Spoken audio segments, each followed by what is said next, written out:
I've been very fortunate, my very good friend, to have 14 million people take a look at everything that is God of War on VGS in the last 20 days. Is that an Andy number or a real number? That is an Andy number. And probably the best comment that I ever saw, maybe in this entire experience I've had on YouTube, is on a very, very touching scene. You might remember it early on, where Kratos goes to Atreus in the boat and says, hey, I'm grieving my own way. Don't try and claim that I didn't care about her. And there's there's a really true moment there. Boy I cry on the inside. Yes. So all that nice stuff, and the top comment on that was just ...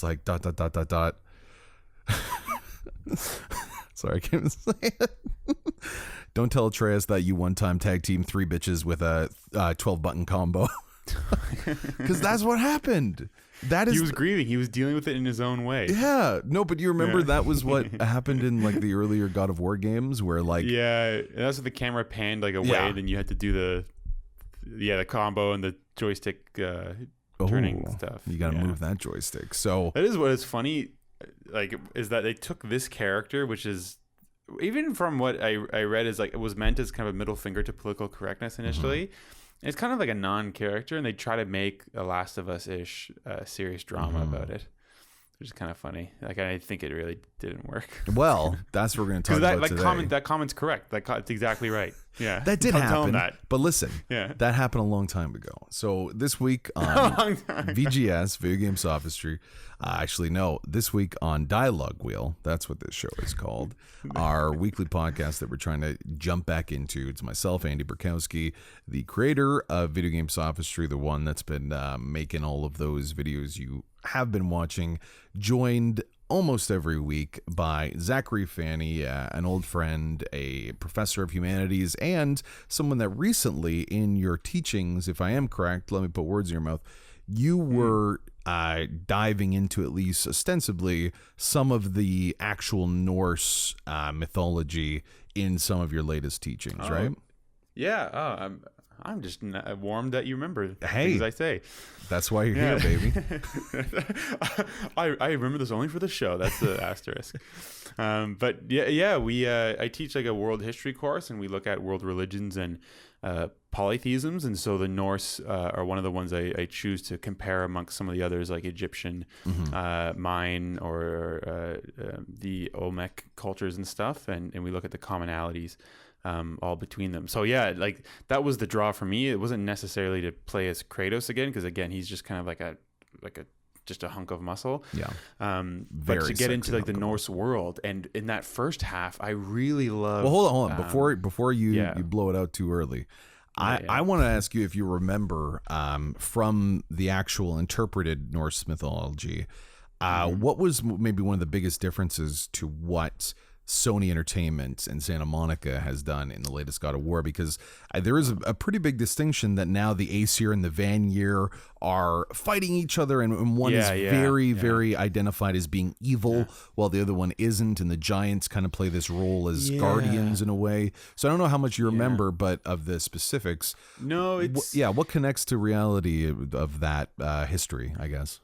Well, what's interesting, I did like how they did it, because they do kind of impart their own narrative to that conflict, but they make the Aesir very evil, in the game, plain, Thor evil. And Odin are just selfish and evil, and in the actual the mythology, the prose Edda and the poetic Edda, the Snorri Sturluson pieces, the Aesir are selfish in everything. Odin basically forces a giantess to fall in love with him, and he promises to love her and give her companionship while she's trapped in a mountain, all just to get the meat of poetry, and then abandons her. Zach, these hoes ain't loyal, I'm telling you.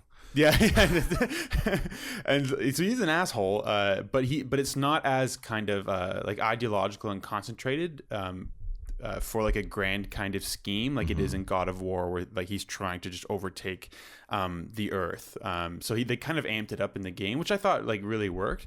And the Vanir Aesir divide, it happens in a lot of other religions too, in Hindu mythology, you have Indra and Brahma as kind of early gods and representations and personifications of nature, and then they transmute into like Shiva, like gods that are more like people and represent more of human qualities.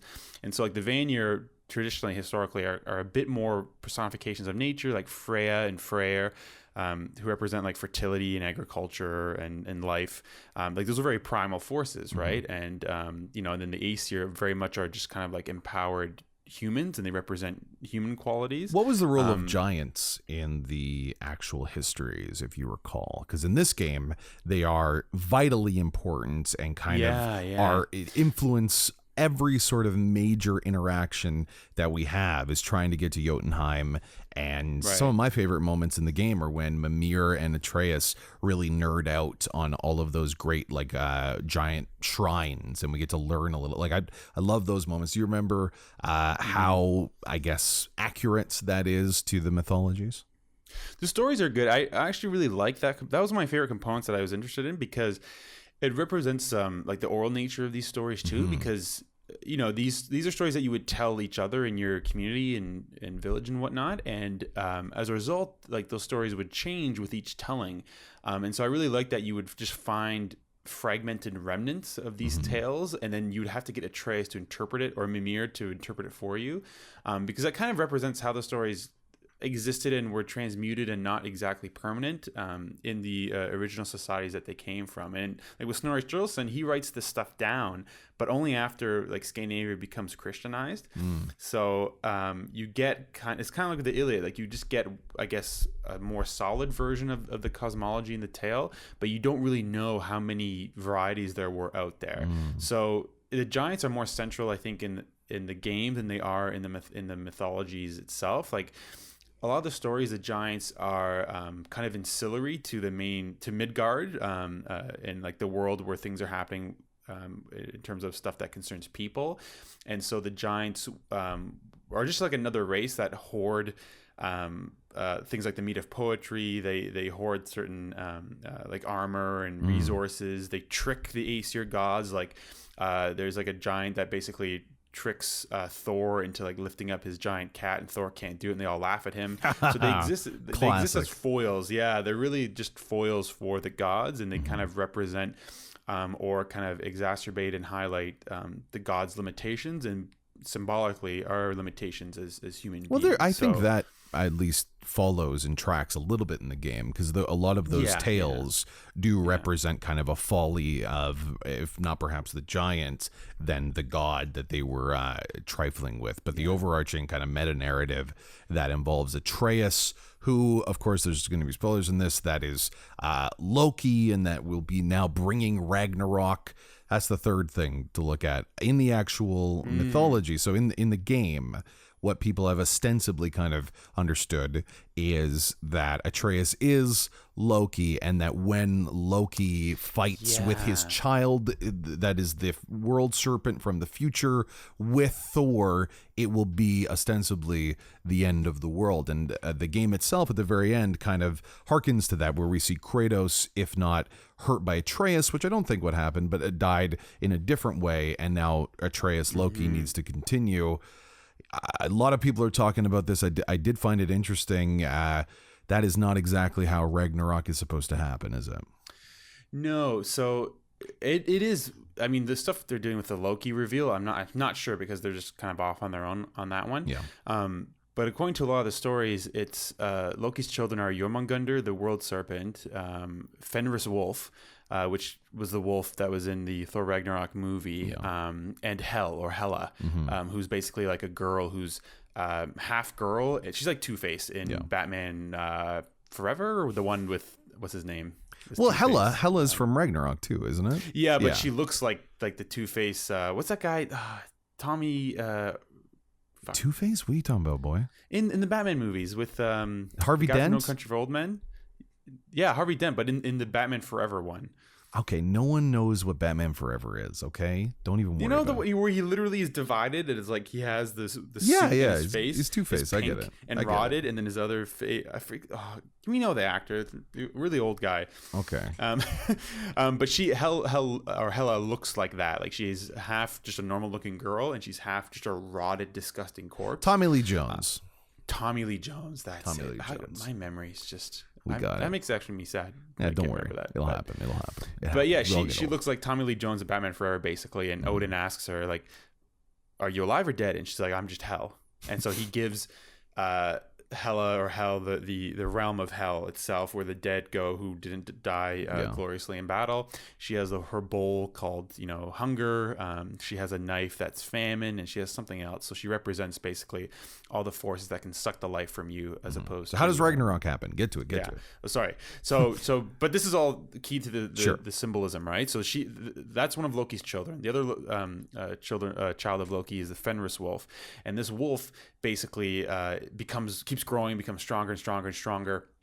And the gods, of course, they're human like dipshits, so they keep trying to chain up the wolf, and the wolf keeps breaking these big chains and being like, my glory is renowned forever because I'm breaking these unbreakable chains. And the gods eventually go to the dwarves, of course, and are like, can you craft these really the strongest chains that are known to man? And they craft a silk thread, and the silk thread's made from things like the footsteps of a cat and the breath of a fish. It's interesting because in the game, when you complete one of the missions, one of the last side missions, the Hail to the King mission, because I'm cutting through all these videos, so I noticed that Mimir actually says that Sindri and Brock made a chain from the steps of a what were the things again? Just the footsteps of a cat, the breath of a fish. Yeah. So they used those ridiculous things, and then Atreus is like, "Well, that's bullshit," and everyone just kind of laughs at it. But clearly, in the story, they say that. They say, "Well, you say you think that you've never seen these things. How can they have them?" Well, you never see them because the dwarves are always using them for crafting. So it's kind of funny. But what happens is basically, they trick Fenris Wolf. Or Fenrir to be chained by this thing, and he's like, fine, I'll do it, and he obviously is bound and he can't break it, and as a result he vows vengeance on the gods, and he says like, Odin, I will kill you. I was willing to be a friend to the gods, but I'm going to end you. So that's kind of how Ragnarok happens. Surtur, who's the guy in Ragnarok, he made a fire. He's the guy in Muspelheim where you do his trials. He's going to emerge again and kind of conquer Asgard. And so it very much represents just the chaotic elements from which the worlds were born and the gods were born, coming back to reclaim the worlds that emerged out of them. So chaos and entropy reigning supreme. And Fenrir and Jormungandr are going to assist in that process because the gods have wronged them. And so it's that kind of greater. It's like the Greeks have the same thing where these great characters kind of engender their own downfall. So, and I think the story's picking up on that, where it's like you have this prophecy of Ragnarok or apocalypse, or, with Oedipus sleeping with your mom. And because you have this very small awareness of it, you basically make choices that ensure it's going to actually happen, where it might not have. These people just had anxiety issues and they didn't know how to deal with them, so they created these myths. And it's kind of brilliant because you think about it in these ancient cultures, like they actually represented in narrative form this anxiety of like, oh, we're going to die one day, but also because we're so worried about dying, we might actually hasten our own demise, which is what the gods do.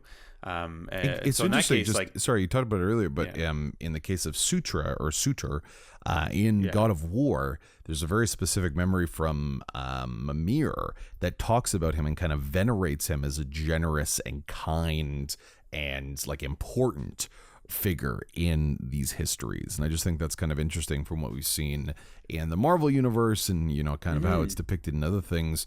That God of War it's cutting out its own little piece, I think mostly to set up some type of world-ending battle in their own narrative between Atreus, who is now Loki, and of course Thor, that we got to see at the end of the particular game. Yeah, and I do like that. Like they're because they're dramatizing it more. Like they're making this conflict more of Odin's responsibility. Like the Vanir and Aesir were at peace. The giants kind of took Odin at his word, and his constant desire for wisdom and power and domination basically fuck everything up. Which is in spirit akin to what happens in the stories. It's just that they've made it all much more centrally coherent as opposed to having these piecemeal didactic fables. They need that big battle. You know, they need these two characters to have a big battle because that's how video games work. So just to start with, I think that's fascinating that there is like some connections, maybe not deliberate, but at the very least, that makes sense. I hope. No, I thought it was interesting.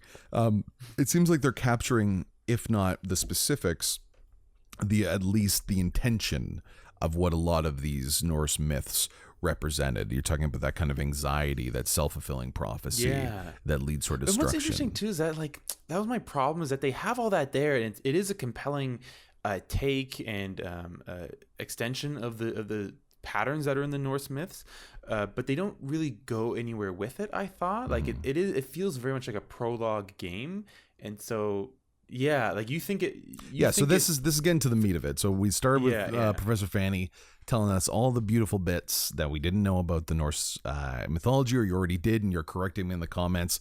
Please be mean about it, because that's how he responds most effectively if you're very, very negative about him as a person. But you also didn't have... memory, so give me a break. No, it was brilliant. You also didn't have the greatest takeaway from the game that is kind of universally being acclaimed as, especially with the narrative, delivering an experience that is elevating, that is just superlative, kind of the best of the generation. And I would put myself in that category as well. I really do believe that the way this story was told, and the that confluence that we always talk about between how a game plays and how a story is told, fit just as perfectly as I felt it did in The Last of Us. And I was even more compelled by the weight of the relationship between Kratos and Atreus, more so than I did with the two leads from what are their names again? It escapes me. Do you remember? Of Last Joel, of Us, like in Last of Us. Oh, Joel and Ellie. Joel and Ellie. So a similar dynamic that was very real. Like they were able to create, I think, very acknowledged and human relationships. I do think that because it's a very authoritative male relationship, just like we saw in Queer Eye for the Straight Guy, that came back. Like if you ask any regular dude, like, oh, hey, I hear you have a father, they'll just like start crying, because we're so closed off about talking about our relationships, especially with like authoritative dads. So I think that is kind of like a bit of a honeypot, bit of an easy one. But I was really blown away with how they were able to create tension in that relationship that affected gameplay and the world. I do agree that the second half is absolutely more rushed than the first, that creates that weight, but just a bit hollow. What's that? Like just a bit hollow. Well, what was your takeaway? Because I really did. The relationship really meant a lot to me. Gameplay, we both agree, it was completely brilliant. Oh, there was not a moment. Just the axe dynamic. I mean, oh man! And I read the whole blog post on how they fiddled with all the little responses of the axe to getting it recalled to your hand, and it is kind of mechanically brilliant in its specificity and how well it just works. But I agree. Like the first half I really love because it opens you up very slowly to this world, both in terms of the space of the game, in terms of like the narrative and the conceit of the game opens up slowly, but also it really introduces you to the action and its dynamics really effectively. So the first half because Kratos is very much the other in this world. Yeah, and you need I was to really use your son kind of to understand, which is a very interesting dynamic.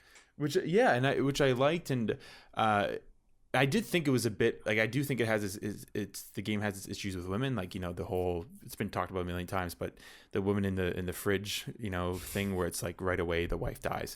And that's actually my first problem, is that you have no understanding or context for what either their relationship was with this woman as a wife or mother. So you don't really understand the loss that they're experiencing in any clear way.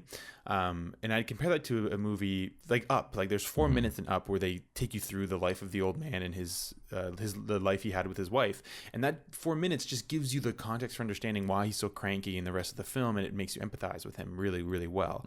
And there's nothing like that in this game. Well, see, I disagree with that, because I think you're able to feel that real depth of relationship as you, especially early on, are on your journey and hear both of them talk about how, you know, like your mother really would have loved this sort of thing, or she was strong in this sort of way. So you got to see them, when they experience something, feel loss in that way. And I think that, like, in comparison to a video game, I think it's a lot better, for me at least, for the narrative, to experience it as I'm doing something and think, wow, another character would have done this differently.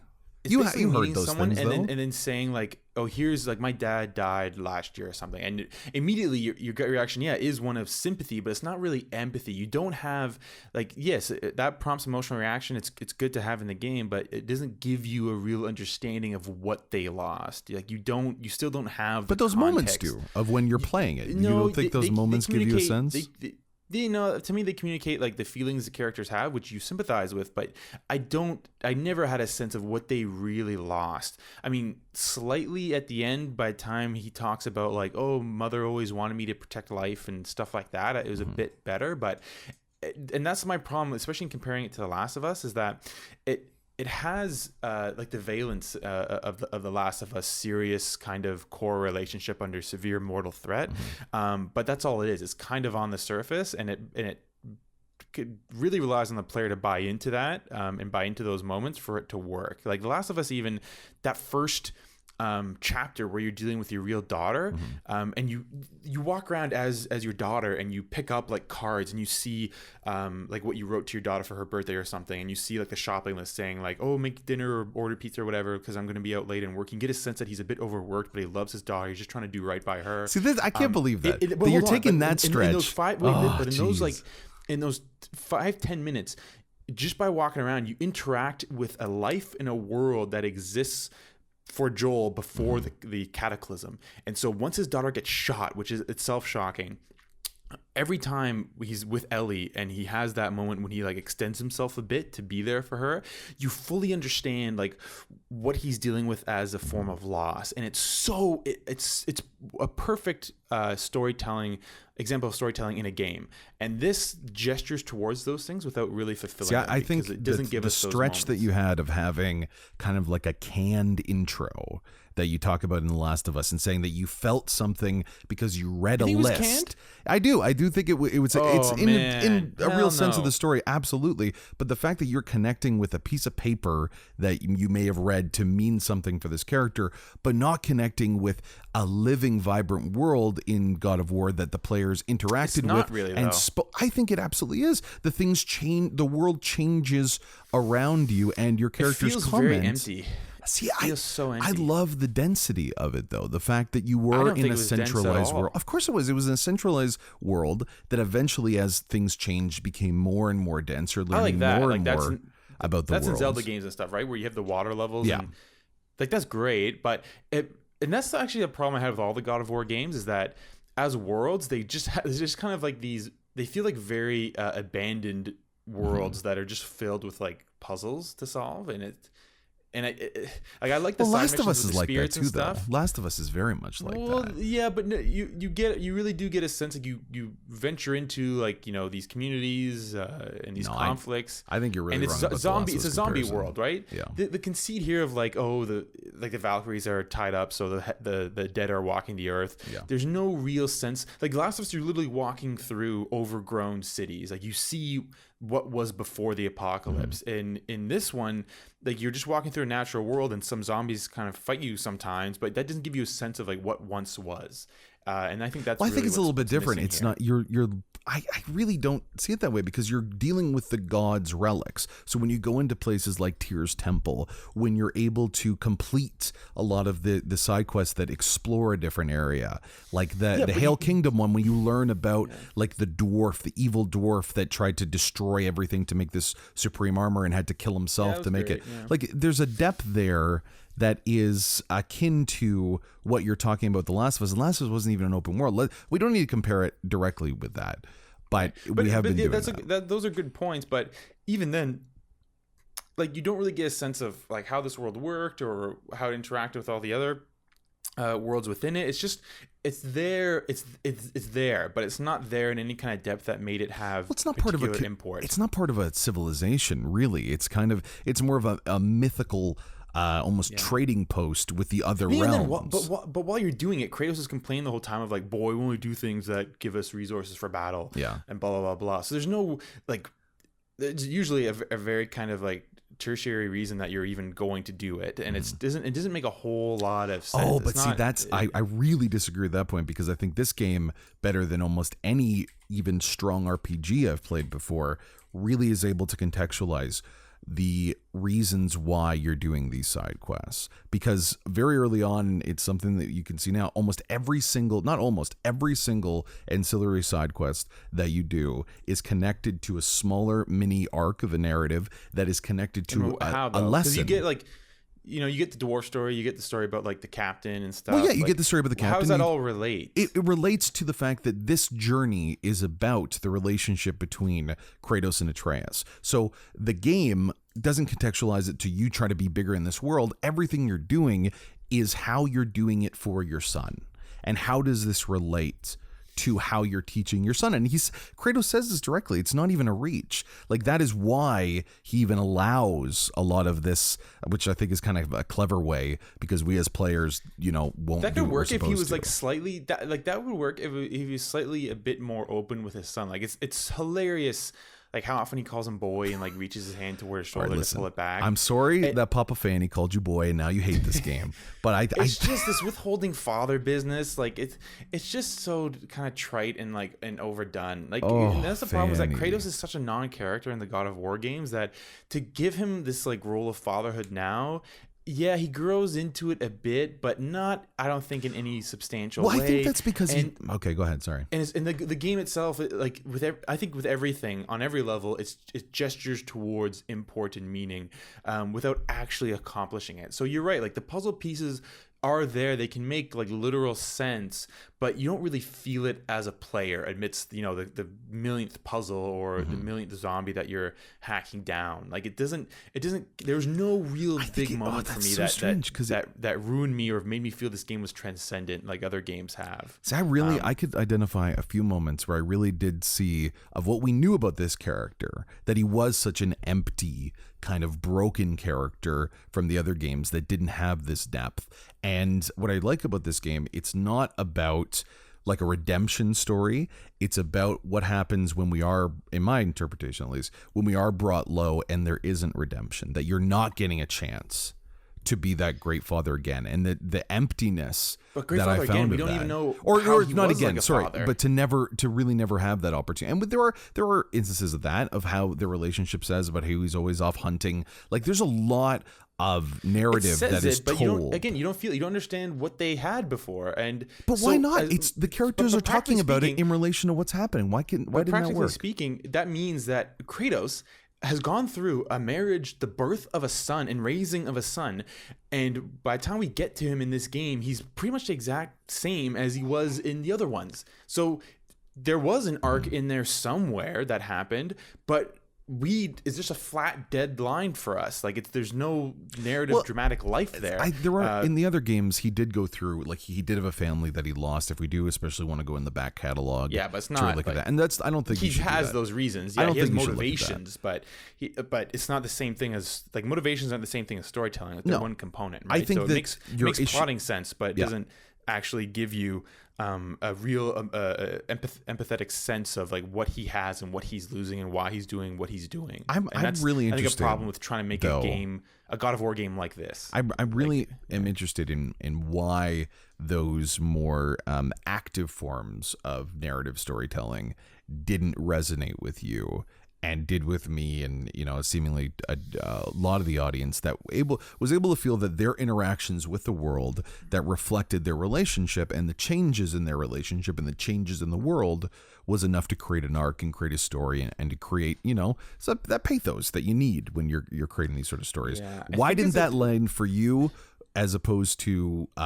maybe more literal stories like you're talking about the intro for Last of Us or Up, that's very much showing as opposed to telling? Yeah, well, that's exactly it, right? It's telling you things as opposed to really showing you them. So yeah, the characters, like all the puzzle pieces of the plot and even the motivations might make sense, but they don't dramatize them. And those are two different things. To dramatize something is to really make you understand on an empathetic level why a character is doing what they're doing and understand the feeling and psychology behind it, right? To have that sense of the conflict that's motivating the action forward. And so God of War justifies all of its plot moments and all of its character choices, but literally by just having a character, often whether it's Mimir or your son, tell you things. And I think that's kind of poor storytelling, and and so it makes sense for people, but I don't think it leads to like exemplary or transcendent moments where you really feel at one with the character or you really experience the same emotional arc they do, because the emotional arc of Kratos is like a blip on a flat line. That's not fair though. When Atreus got sick and like that moment. Okay, go ahead. Atreus gets sick. Yeah, you see a bit of worry, which I did like, but it's not nearly enough, and he just gets more angry. Like it's just Fanny. And because of the stupid we can talk about that too, the stupid one take thing, my armor was blocking the shots of everyone's faces, so I couldn't even like register any of the emoting that was going on. Like so that's a mechanical problem too. Like it's there and it's told to you and it's in some cases shown to you, but it's not enough and it's a bit too sparse for it to really be driven home. So I never had a real full sense of what they meant to, like at the beginning, what they meant to each other as characters, what this woman who died meant to them, and as a result I didn't really fully understand their loss, and for whatever resolution they have at the end, I got on a surface level why it made sense and that there's a change now in their relationship, but it was really going from like A to A1, not from A to B. I'm the jump I see it so differently than you, man. Long of a game, that bloated of a game, the dramatic endpoint is far too close to where it began. So differently than you. I hear your take that it wasn't properly dramatized. It's showing rather than telling. Do you think someone just going around and like telling you what this means to a you're character not just telling the Mimir boat stories are not the same as the moments that Kratos and Atreus have when they're actively doing something. That's why I think this form of storytelling. What worked for you? Give me those moments. Well, I think the moments that really work for me again are many of the side quests. I think the side quests in and of themselves had a lot of depth because it contextualized who I was fighting and why this meant something to Kratos. So when I did this action and you did it and you felt like the responsibility of it, and he talks about responsibility with his son, there's a real connection that a lot of games don't always do. They have a great cutscene, they have a great connection, but this is why I really love this game, because it does away with some of the dissonance that we get from movies to games, because you're actively doing something,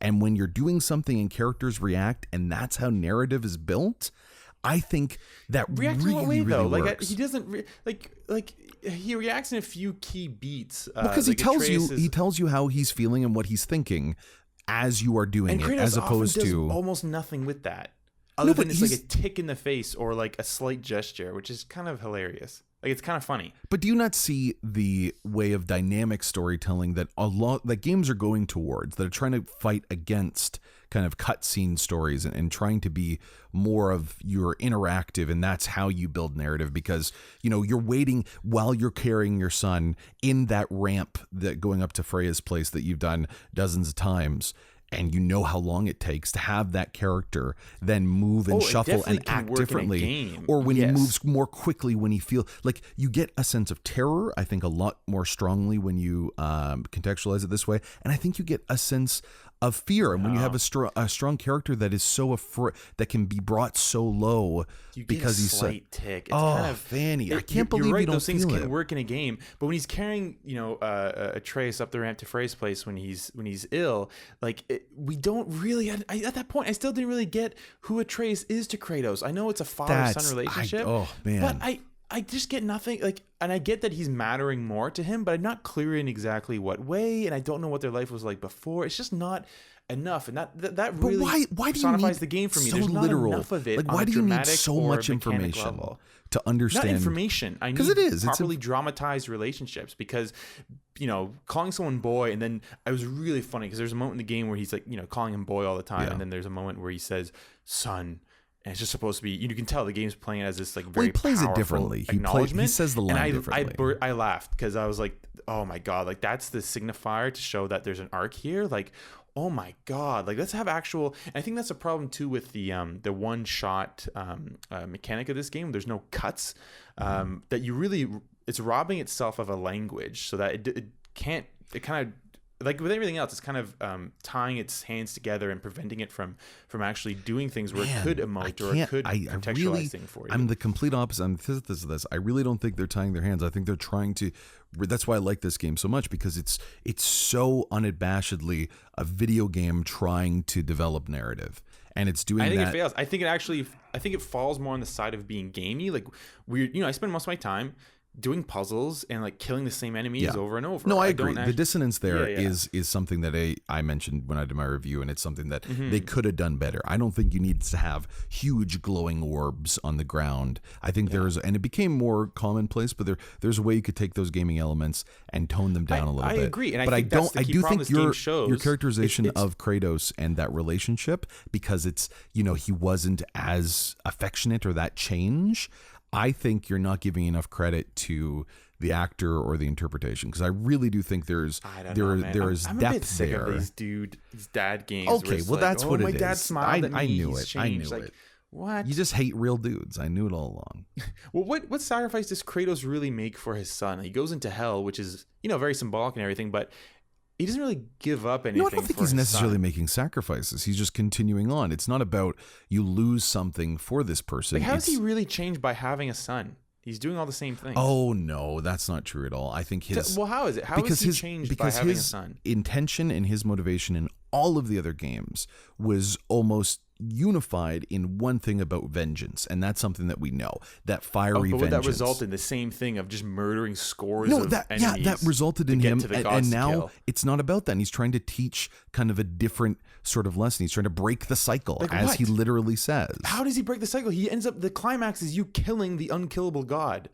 Because he was going to kill someone that was doing good. It was the idea. The motivations may be different, but he's doing the exact same things. And that's why making a God of War game like this. I mean, this game could have worked if it wasn't a God of War game, basically. Okay, see, that's I think you're really pushing this into a place. This also could have been like Papers, Please, and Kratos realized that vengeance isn't the way. You get to Jotunheim, will you decide? Yeah, he decided instead to be a cashier at Target and just live the common life. Absolutely, there's still violence being used, but I do think that you are off base. It's the same. It's not the same ends. It's not about the visceral violence, and that's even what he says. And that's why this game is different. No, there's hardly even any blood in this game, man. They've really changed. There's ice blood. What do you mean? There's not ice blood. The only people you kill tear werewolves' throats apart, down their chests. It's, I don't know. It's. Well, first of all, it's and then, wolves. Okay, son, you got to be responsible as this mutilated carcass is between us that I murdered with my bare hands. I think you're being a bit penny-wazed here in my sexist terms. I think that you're not giving enough credit to this sort of actor. But I think maybe it's a bit of the cultural moment too.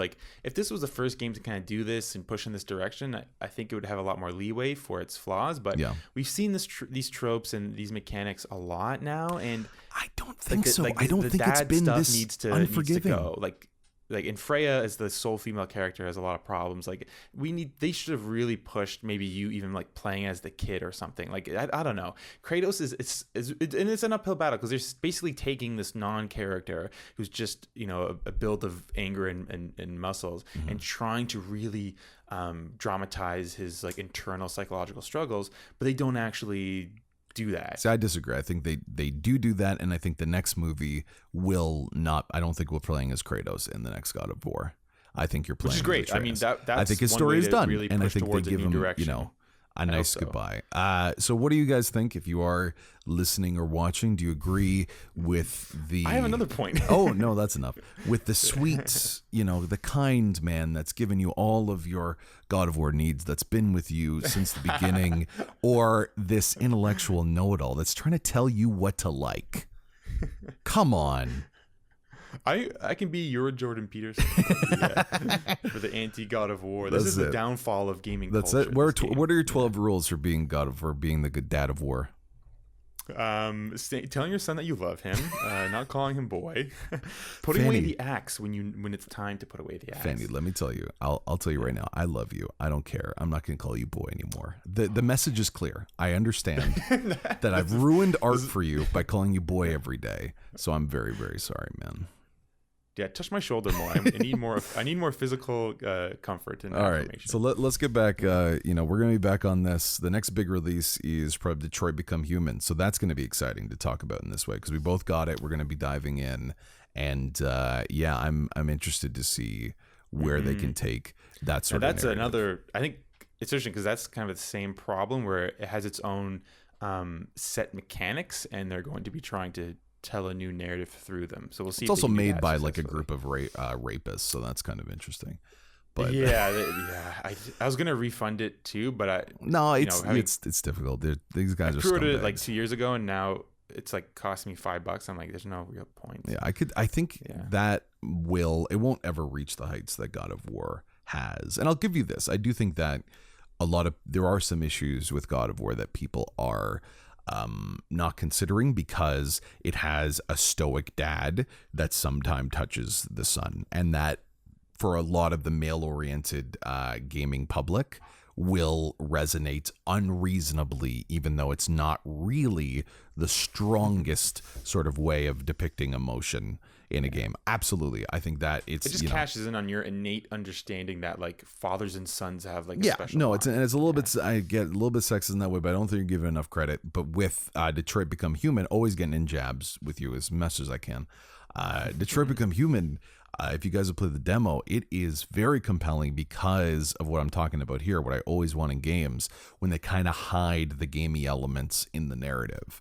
And in the demo, you pause the game and it's a mode where you're frozen in time looking around and your objectives are up there because it's how this android is seeing things. And they even have something internally, and it'll be interesting if this is in the game, that is a kind of flow chart. And it shows you kind of like the Boolean processes that a computer would have while it makes choices. So now it's a mechanic, right? Yeah.